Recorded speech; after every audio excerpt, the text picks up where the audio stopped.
আওয়ামী লীগ চলে যাওয়ার পরে দুইটা ঘটনা, বড় ঘটনা হওয়ার কথা ছিল। বাংলাদেশে একটা দুর্ভিক্ষ হওয়ার কথা ছিল, একটা গৃহযুদ্ধ হওয়ার কথা ছিল, তার কোনোটা হয় নাই। এই সরকারের সবচেয়ে বড় অবদান হচ্ছে বাংলাদেশকে একটা সেফ ল্যান্ডিং এর দিকে নিয়ে গেছে সে। বাংলাদেশে যে পরিমাণ ব্যাংক ডাকাতি হয়েছে, আমার ট্রেজারি খালি হয়ে গেছে, সেখান থেকে বাংলাদেশের ইতিহাসে সবচেয়ে বেশি রেমিটেন্স আসছে গত মাসে, $3.29 বিলিয়ন। এবং ইকোনমিস্টরা বলছে যদি এই কোর্স অনগো করে ডিসেম্বর নাগাদ হয়তো এটা আমরা 35-40 বিলিয়নে আমরা চলে যাব। আমাদের এখন রিজার্ভ 25-26-এ চলে গেছে। আমাদের অ্যাচিভমেন্ট কি? অ্যাচিভমেন্ট কিন্তু লুটপাট বন্ধ হয়ে গেছে। অন অ্যাভারেজ বাংলাদেশে প্রতিদিন গত 16 বছরে 2,500-3,000 কোটি টাকা চুরি হয়েছে। বাংলাদেশে 7 মাসে হাজার হাজার কোটি টাকা ব্যাংক থেকে চুরি হয়ে যায় নাই। কি হয়েছে? আমাদের অর্থনীতি গেট ব্যাক করছে খুবই স্লোলি, খুবই স্লোলি, কিন্তু আমার ইকোনমি একটা সিচুয়েশনে দাঁড়াচ্ছে। বড় যেটা হয়েছে, আমার একটা গণতান্ত্রিক মূল্যবোধের কালচার তৈরি হচ্ছে। আমরা কথা বলছি, সমালোচনা করছি, দ্বিমত করছি। মাসুদ ভাই যে কণ্ঠে কথা বলছেন, 16 বছরে এই কণ্ঠের অবস্থা কি ছিল? আমাদেরকে কেউ টকশোতে ডেকেছে? একটা টকশো তো করি নাই গত 5 বছরে আওয়ামী লীগের, যে 5 বছরে আমি বাংলাদেশের রাজনীতি করছি। এখনো তো জাতীয় আপনার কাছে বাংলাদেশের ন্যাশনাল টেলিভিশনগুলোতে আওয়ামী লীগের কেউ নাই। এখন তো তাকে পাওয়া যাচ্ছে না। আমি ইনভাইট করেছি, আমি জিজ্ঞেস করেছি, বলছি আমরা ফোনে কাউকে পাচ্ছি না। আমি ইনভাইট করেছি, আমি বলেছি যে আপনাদের আওয়ামী লীগের লোকদেরকে ডাকেন না কেন? টকশোওয়ালারা বলেছে সিম্পলি তাদেরকে ফোনে পাওয়া যাচ্ছে না, যাদেরকে পাওয়া যাচ্ছে তারা নদীর ওই পারে। তো নদীর ওই পার থেকে তো আপনি স্টুডিওতে এসে টকশো করতে পারবেন না, সবার তো অনলাইনের জুম যুগ, ফ্যাসিলিটি এখন অনেকেই অনলাইনে কানেক্টেড হন। না, সব টকশোতে এটা করতে পারছে না। এই জন্য এই সরকারের অসম্ভব কিছু গুণাবলী আছে। শুধু সিম্পলি 2-4টা বিচ্ছিন্ন ঘটনা গণ অভ্যুত্থানের পরবর্তী বারবার টেনে এনে আমি এই অ্যাচিভমেন্টগুলোকে ছোট করাকে, এটা কোনোভাবেই আমাদের জন্য মানে ন্যায্য ওই হবে না। ঘটনা এখানে আমি ফজল ভাইয়ের সঙ্গে একটু দ্বিমত পোষণ করি। সেটা হলো কি বড় একটা গণ অভ্যুত্থান, বিপ্লব বলেন, তারপরে এই ধরনের ঘটনা ঘটতে পারে, কিন্তু কতদিন কতদিন ঘটবে? দেখেন, 5 তারিখে শেখ হাসিনা পালিয়ে গেলেন, 8 তারিখে ইউনূস সরকার দায়িত্ব নিলেন। গভর্নমেন্ট তোমার আবার ক্রেডিট কিসে? তুমি তো এটা করারই কথা। মানে তুমি এটার জন্য এক্সট্রা কথা বলছো কেন? তুমি তো এক্সেপশনালি কিছু করো নাই। তো এইটা হচ্ছে, যেটা হচ্ছে যে আমরা যেহেতু সরকার থেকে আসলে কোনো ভালো গভর্নেন্স পাই নাই, আমরা অল্প একটু গভর্নেন্স পাইলেই মনে করি যে এইবার যেমন ধরেন ব্যাপক ট্রেনে বাসে ব্যাপক মোবাইল কোর্ট ফাংশনাল ছিল, আপনার চাঁদাবাজি, বেশি ভাড়া টাড়া নেওয়া টাওয়া এগুলো করতে পারে নাই। আপনার রোড অ্যাক্সিডেন্ট কম্পারেটিভলি অন্য ঈদের তুলনায় কম হয়েছে। তারপর দেখলাম প্রায় 250 লোকের মতো মারা গেছে, যেটা অন্যান্য বছর আমি দেখেছি 700, 800, 1100, 1300 লোক মারা যায়। তো এই সামান্য সামান্য জিনিসগুলো না আমাদেরকে খুব তৃপ্তি দেয়, কারণ হচ্ছে নাগরিক হিসাবে কিছু না পেতে পেতে রাষ্ট্র থেকে আমাদের প্রত্যাশাটা অনেক কম, অনেক সামান্য। মানে আপনার বাড়ির রাস্তাটা একটু পাকা হয়েছে, বর্ষাকালে কাদা নাই, আপনার ছেলে মেয়েটা একটু স্কুলে যাইতে পারতেছে, আপনার হাসপাতালে গেলে পরে একটা সিট পাওয়া যায়, মানে আপনাকে ফ্লোরে ঘুমাইতে হচ্ছে না, মানে এতটুকু আপনাদেরকে আপ্লুত করে। তো সেই জায়গা থেকে যখন তারা দেখতে পাচ্ছে যে 7 মাসে একটা গভর্নেন্স আসছে, প্রত্যাশিত না হয়তো এটা আপনার, কিন্তু পরিকল্পিতভাবে দেশের টাকা লুটপাট করা, ব্যাংক ডাকাতি করা, গুন্ডা পান্ডা দিয়ে বাংলাদেশ শাসন করবার যে একটা মব আমরা দেখেছি গত 16 বছরের আওয়ামী মব, সেই জায়গা থেকে যখন রাষ্ট্র নাগরিকরা এগুলো দেখে তখন এই রিয়াকশন গুলো তৈরি হইতে পারে। এটার ভিতরে আমি কোনো দোষ দেখি না। আপনার ব্যারিস্টারি ডিগ্রি ভুয়া বা আপনি ভুয়া ব্যারিস্টার, এই অভিযোগ উঠানো হচ্ছে। এটা নিয়ে সামাজিক যোগাযোগ মাধ্যমে নানা আলোচনা আপনি দেখেছেন, আপনি একটু একটু ব্যাখ্যা দিবেন? আমরা তো যথেষ্ট ঘুমের ঝামেলাতে ছিলাম। মাসুদ কামাল ভাইকে তো লুকায়া থাকতে হয়তো হয় নাই, অথবা ওনাকে গ্রেফতার করা হবে এই আতঙ্কে উনি ছিলেন কিনা আমি খুব বেশি জানি না, জিজ্ঞেস করি নাই কখনো। বাট আমাদের তো এই আতঙ্কের ভিতর জীবনযাপন করতে হয়েছে। এখন বাংলাদেশে আতঙ্কে থাকতে হয়। তারা আতঙ্কিত আছে নিজের কাজের আমলের কারণে আর কি।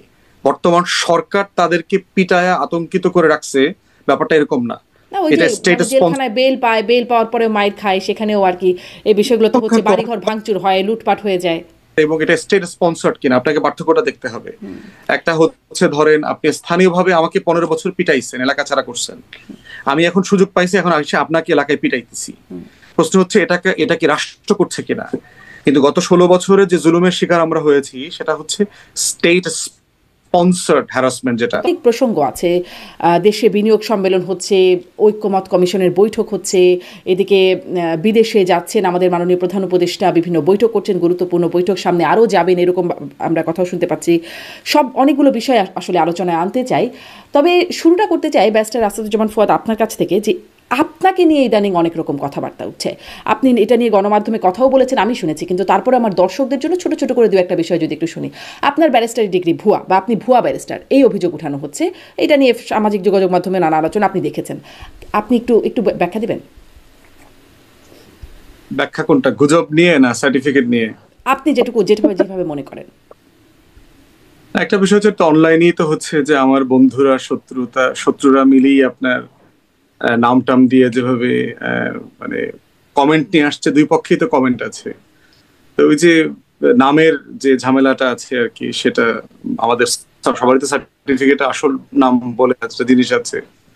তো সেই নামে যখন আবার আমার অ্যাওয়ার্ডিং বডিকে যখন ইমেল করেছে, তারাই তো আবার রেসপন্স করেছে, সার্টিফিকেটের কপি টপিও দেখলাম। আমি তো কিছুই করি নাই, কাউকে কিছু দেই নাই। আমার শুভাকাঙ্ক্ষীরাই ইমেল টেমেল করে কনফার্মেশন নিয়ে আসছে, সার্টিফিকেটের কপি দেখলাম বিভিন্ন জায়গাতে প্রচার হয়েছে আর কি। সো আলটিমেটলি তো রিজলভ হয়ে গেছে বলে মনে করতেছি আর কি। এবং রিউমার স্ক্যানার যারা আছে তারাও বিভিন্ন সংগঠনের পক্ষ থেকে স্টেটমেন্ট দিয়েছে, দিয়ে এটা কনফার্ম করেছে। তো ইউজুয়ালি আমি এইসব বিষয়ে কখনো ইয়ে করি না আর কি, আপনার অংশগ্রহণ করি না আর কি। এগুলো খুবই ডিস্ট্রাক্টেড পজিশন আর কি। নিশ্চয়ই নিশ্চয়ই, কিন্তু এটাও একটা এগুলো নিয়ে প্রশ্ন কথা, যে এই বিষয়গুলো আপনাকে নিয়ে উঠছে। তার আগে কদিন আগে দেখলাম আপনি গ্রেপ্তার, সবগুলো গণমাধ্যমে এই খবরটা আসছিল যে আপনি গ্রেপ্তার হচ্ছেন। গণমাধ্যমে বলবো না, সামাজিক যোগাযোগ মাধ্যমে একদম সয়লাভ।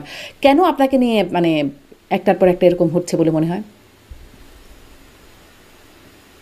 একটা বিষয় হতে পারে, ধরেন আমরা যারা বাংলাদেশের পক্ষে শক্ত কথা বলছি, শক্ত কথা বলবার সাথে সাথে যেভাবে আমাদের বন্ধু তৈরি হয়, শুভাকাঙ্ক্ষী তৈরি হয়, এটার জন্য আবার খুব শক্তিশালী শত্রু তৈরি হয়, যারা বাংলাদেশের এস্টাবলিশমেন্টে আছেন, বিভিন্ন আমলাতন্ত্রের বিভিন্ন জায়গাতে আছেন, গোয়েন্দা সংস্থাতে আছেন, সশস্ত্র বাহিনীর সিনিয়র পজিশনে আছেন, যারা 16 বছরের আওয়ামী এই সাম্রাজ্যের বেনিফিশিয়ারি। তাদের কাছে তো অবশ্যই এই বিষয়গুলো কমফোর্টেবল হয় না আর কি। তো সেখানকার একটা অংশ আছে যারা ডেলিবারেটলি এই বিষয়গুলো উঠাচ্ছে, গুজব ছড়াচ্ছে। এর সাথে আপনার আওয়ামী লীগ এবং ইন্ডিয়ান যে প্রোপাগান্ডা মেশিন আছে, সেগুলোতে আমাদেরকে ডিমিন করা, ছোট করা, দেশপ্রেমিক শক্তিকে, গণতন্ত্রের পক্ষের শক্তিকে ছোট করা, হেয় করা, এটার একটা কালচার আছে। সো এই মিসইনফরমেশন ডিসইনফরমেশন ক্যাম্পেইন তো আসলে মানে চলমান যে সামাজিক যোগাযোগ মাধ্যমের একটা রিয়েলিটিতে আমরা বাস করছি, কোনোভাবেই সেটাকে অ্যাভয়েড করবার সুযোগ নাই। সারা গ্লোবালি এই ফেনোমেনাটা আছে, এবং এটা চলবে, এটা কোনো জায়গায় থেমে যাবে না। এর আগে এরকম প্রচুর গুজব তৈরি হয়েছে। গুরুত্বপূর্ণ কাজ হচ্ছে যে আপনার সচেতন জনগোষ্ঠীর সংখ্যা আগের থেকে অনেক বেড়েছে। আপনার নিজেরাই নিজ দায়িত্বে এগুলো নিয়ে কথা বলা, রিজনেবল ভয়েস গুলো আসা, কথা বলা। এবং এমন এমন মানুষরা আমাকে ডিফেন্ড করেছে যাদের ব্যাপারে আসলে আমার সাথে কোনো যোগাযোগও নাই, ধরেন 10 বছরও দেখা হয় নাই, কথা হয় নাই। এমন মানুষরাও বলেছে যে আমাকে ডিফেন্ড করে পোস্ট দিয়েছে, লিখেছে, ছবি দিয়েছে, এবং আমার প্র্যাকটিস নিয়ে কথা বলেছে ওখানে। তো সেগুলো চলবে আর কি। মানে এটা মানে কোনো গোল্ডেন ইয়ে নাই আর কি। তো এটা গণ অভ্যুত্থানের পরাজিত শক্তি এবং এস্টাবলিশমেন্টের একটা জায়গা আছে, এবং আমি জানি আর কি এরা কারা কারা এগুলো করতেছে। আচ্ছা, একটা বিষয় হয়েছিল যখন আমার মনে পড়ে হাসনাত আবদুল্লাহ গেলেন বা সেনা প্রধানের সাথে বৈঠকের বিষয়টা যখন তিনি প্রকাশ্যে নিয়ে আসলেন, তখন তিনি ফেসবুকে সেই স্ট্যাটাসেই লিখছিলেন যে তার জীবনও হুমকির মুখে পড়তে পারে, তার উপর নানান চাপ আসতে পারে, সেই শঙ্কার কথাও তিনি জানাচ্ছিলেন। আপনিও সেনাবাহিনীকে নিয়ে বেশ শক্ত কথা বলেছেন। তার কি কোনো ইম্প্যাক্ট আপনার উপর পড়েছে?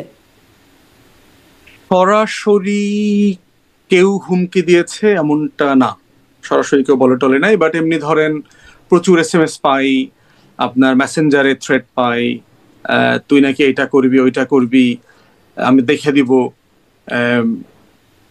আমরা তো এমনি এমনি সেনাবাহিনীতে চাকরি করি না, এরকম প্রচুর মেসেজ আসে। বাট ওভারওয়েলমিং মেসেজ হচ্ছে আপনার পক্ষে।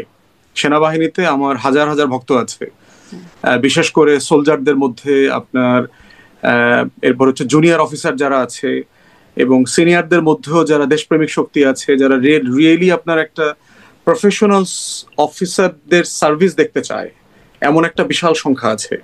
অবসরপ্রাপ্ত কর্মকর্তাদের যে সংগঠন আছে, ওখানে আমাকে পছন্দ করে এমন শত শত অফিসার আছে। আমি হাজার হাজার বার্তা পেয়েছি এই আর্ম ফোর্সেস থেকে, আপনার বিভিন্ন জায়গা থেকে সার্ভিসে আছে এবং অবসরপ্রাপ্ত কর্মকর্তা এবং সোলজারদের কাছ থেকে, এবং ওভারওয়েলমিং মেসেজ হচ্ছে আপনার পজিটিভ। তারা কেউ কেউ হয়তো সর্বোচ্চ বলেছে যে দুই একটা শব্দ হয়তো আপনি না বললে পারতেন, এরকম ওনারা দুই একটা শব্দের ব্যাপারে দ্বিমত করেছে, কিন্তু অন সাবস্টেন্স, অন আপনি কি তাদের সাথে প্রিন্সিপল আমি একমত পোষণ করেছেন যে দু একটা শব্দ আসলে আপনি না বললে পারতেন?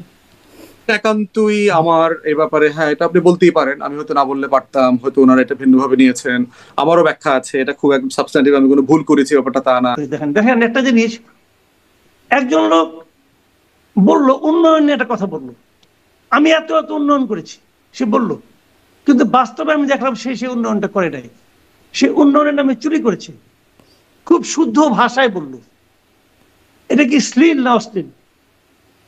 পুরো জাতির সঙ্গে সে একটা প্রতারণা করলো, এটা কি শ্লীল না অশ্লীল? আমাকে কেউ বললো, যেমন আমাকে একজন বলছে, কি বললো আমার সম্বন্ধে একজনের মন্তব্য করছে, সে আমাকে আমার নামের আগে একটা অ্যাডজেক্টিভ লাগাইছে। অ্যাডজেক্টিভটা কি জানেন? সাদা সাপ। আচ্ছা আপনি আমাকে বলেন আমি সাপ, এবং যেহেতু আনফরচুনেটলি আমার গায়ের রঙ একটু সাদা, অতএব সাদা সাপ। আচ্ছা এটা কি অশ্লীল? খেয়াল করেন, সে তার মনের ক্রোধ